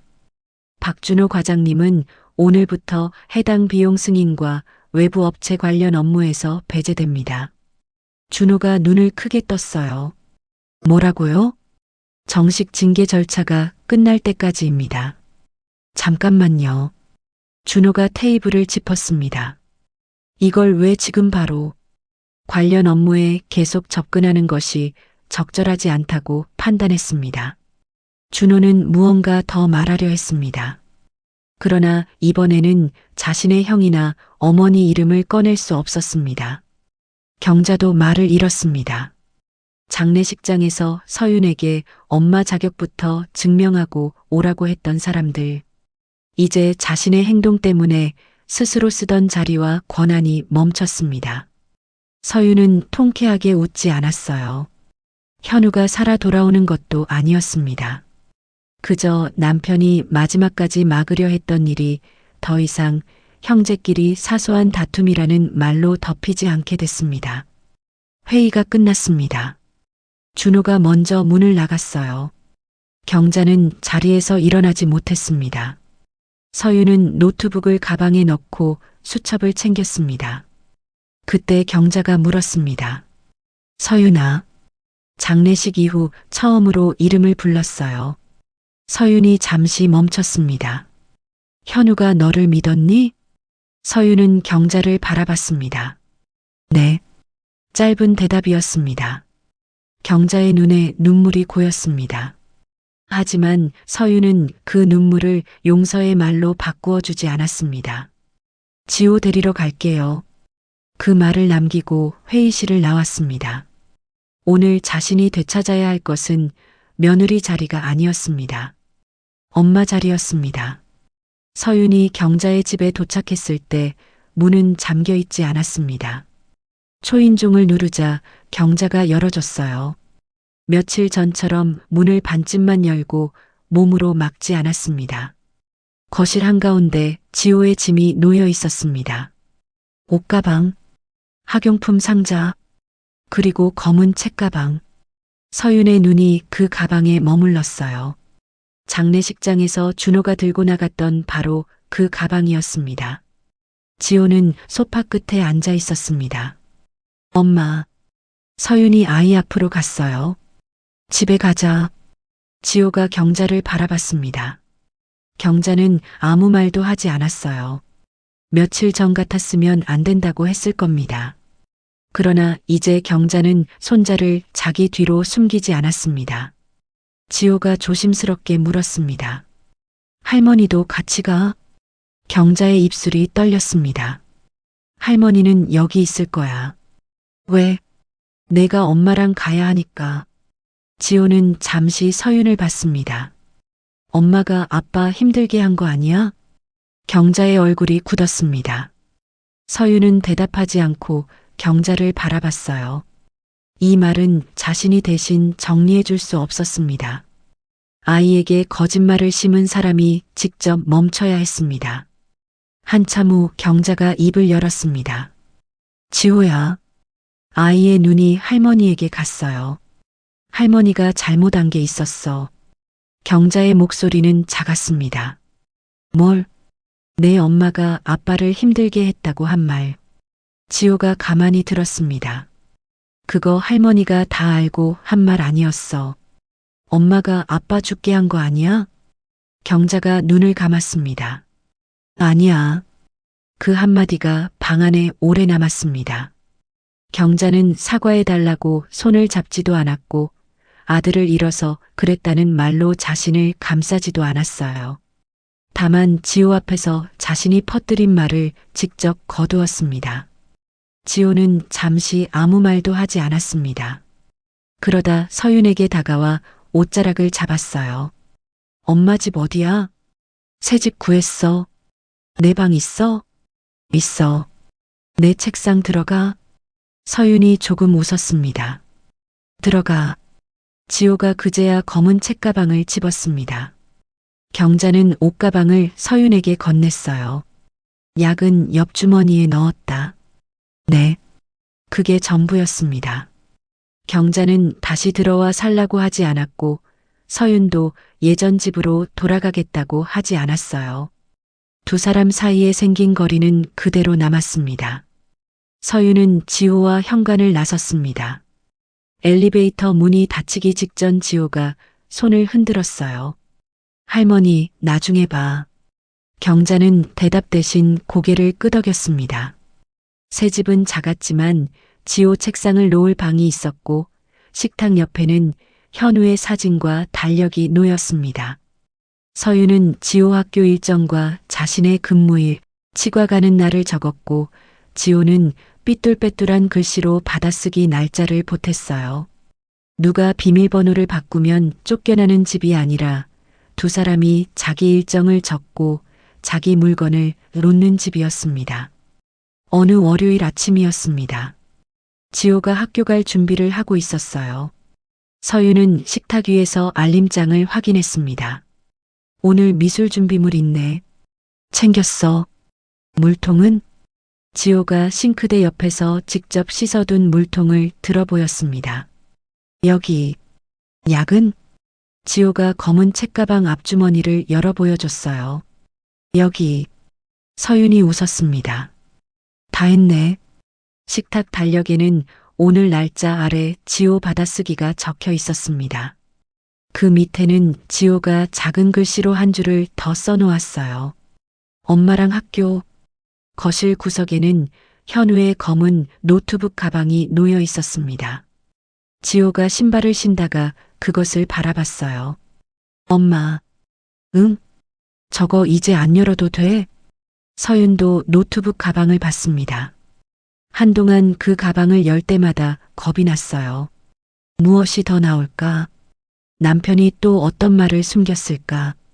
내가 모르던 일이 얼마나 더 있을까? 그러나 이제는 달랐습니다. 서윤은 가방을 들어 서랍 안에 넣었습니다. 응? 서랍을 닫았어요. 아빠가 하고 싶었던 말은 다 들었어. 지호가 잠시 서 있었습니다. 아빠가 엄마 믿었지? 서윤은 아이를 바라봤습니다. 응? 진짜? 진짜? 지호가 고개를 끄덕였습니다. 그 대답이면 됐다는 얼굴이었어요. 서윤은 아이의 검은 책가방을 들어주려고 손을 뻗었습니다. 그 순간 지호가 먼저 가방을 잡았어요. 엄마, 오늘은 내가 들게. 아이는 두 팔을 뒤로 돌려 가방끈을 하나씩 어깨에 걸었습니다. 한쪽 끈이 꼬이자 서윤이 손을 뻗어 바로 잡아줬어요. 장례식장에서는 그 가방이 아이를 엄마에게서 떼어내는 물건이었습니다. 준호가 들고 나갔고 경자가 지호의 일상을 자기 손 안에 넣는 데 썼습니다. 하지만 오늘은 지호가 자기 손으로 가방을 메고 있었습니다. 가자. 아이가 먼저 현관문을 열었어요. 서윤이 물통을 확인하고 뒤따랐습니다. 엘리베이터를 타고 내려가며 지호가 물었습니다. 엄마. 응? 오늘 끝나고 떡볶이 먹으면 안 돼? 아빠 있을 때도 일주일에 2번 먹었어. 서윤이 웃었습니다. 그걸 또 기억해? 아빠가 달력에 적었거든. 지호 떡볶이. 엘리베이터 문이 열렸습니다. 지호가 먼저 밖으로 뛰어나갔어요. 천천히 가. 학교 늦어. 아직 시간 많아. 아이가 뒤돌아보며 웃었습니다. 서윤은 그 모습을 바라봤어요. 남편을 잃은 슬픔도 장례식장에서 들었던 말도 없어지지는 않았습니다.